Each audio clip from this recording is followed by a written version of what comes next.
From your perspective, what's the single biggest systemic challenge you see right now that is disproportionately affecting American small businesses and startups versus large enterprises, for example?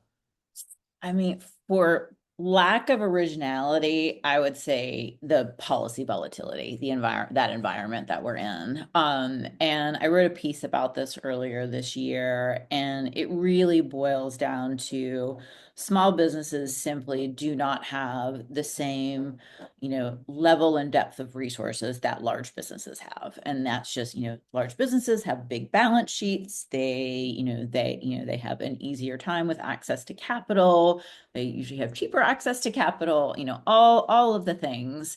I've seen so many stories of businesses closing because a program was shut down and they were dependent on XYZ government program as one of their main, as one of their main buyers, for example.